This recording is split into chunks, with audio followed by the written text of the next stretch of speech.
Hurmatli temir yo'lchi hamkasblar, bugun sizlar bilan lokomotiv svetofori haqida biroz so'z yuritmoqchiman.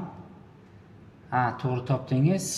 Mana shu yonimda turgan qurilma, ya'ni lokomotiv svetofori haqida biroz tushuncha berib o'tmoqchiman. O'rni kelganda aytib o'tishim joizki, ushbu qurilmani uzoq vaqt izladim va buni topishimda yaqindan yordam bergan do'stimizga minnatdorchilik bildirib o'taman. Ushbu qurilma bilan bog'liq sizlarda yuzaga kelishi mumkin bo'lgan 3 ta asosiy savolga javob berishga harakat qilaman. Birinchi, ushbu qurilma nima va u qayerda o'rnatiladi? Ikkinchi, uning vazifasi nimadan iborat? Uchinchi, uning ko'rsatkichlari qanday ma'noni anglatadi yoki qanday buyruq beradi?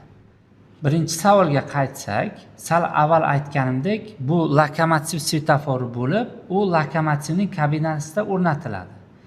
Hozirgi kunda zamon rivojlangani kabi lokomotivlar yangi turda ishlab chiqarilgan bo'lib, lokomotiv svetofori lokomotiv kabinasida o'rnatilgan monitorning displeyini ichiga o'rnatilgan bo'ladi. Ikkinchi, uning vazifasi avtoblokirovka va avtomatik lokomotiv signalizatsiyasi bilan jihozlangan temir yo'l uchastkalarida poyezdga bir blok uchastkadan ikkinchi blok uchastkasiga o'tishiga ruxsat beradi yoki taqiqlaydi.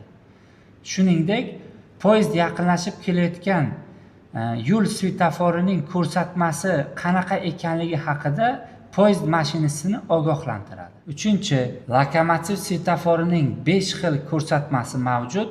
Keling, ushbu ko'rsatmalarni birma-bir sizlar bilan ko'rib chiqamiz.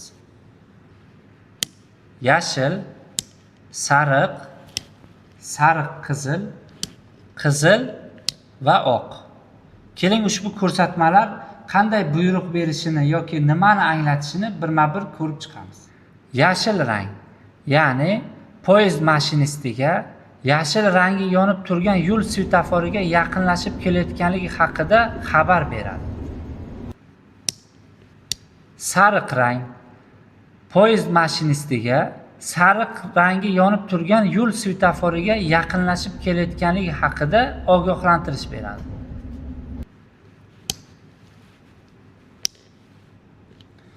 Sariq qizil, ushbu chiroq muhim ahamiyatga ega. Ya'ni poyezd qizil rangi yonib turgan yo'l svetoforiga yaqinlashib kelayotganligi haqida ma'lumot beradi.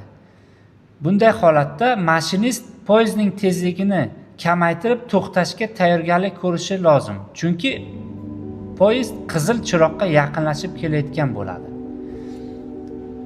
Agar mashinist ushbu chiroqqa e'tibor bermasdan o'tib ketishga yo'l qo'ysa, lokomotiv svetoforida avtomatik tarzda qizil chiroq yonib, poyezdning tormoz tizimi ishga tushirib, favqulodda tormozlash amalga oshiradi. Va oxirgi oq rang, ushbu lokomotiv svetofori qurilmasi yo'l svetoforidan kod olmayotganligi haqida axborot beradi. Bunday holatda mashinist yo'l svetofori ko'rsatmasiga amal qilgan holda harakatlanishi lozim. Hurmatli temir yo'lchi hamkasblar, o'ylaymanki, lokomotiv svetofori haqida sizlarga yetarlicha ma'lumot bera bildim. Batafsil ma'lumotni O'zbekiston temir yo'llarida signallashtirish bo'yicha yo'riqnoma va lokomotiv xo'jaligi bo'yicha boshqa tegishli yo'riqnomalardan olishingiz mumkin. Sizlarga kelgusida doimo yashil chiroq yonib qolishini tilab qolgan holda navbatdagi manfaatli videoroligimizni kutib qolishingizni tavsiya qilamiz.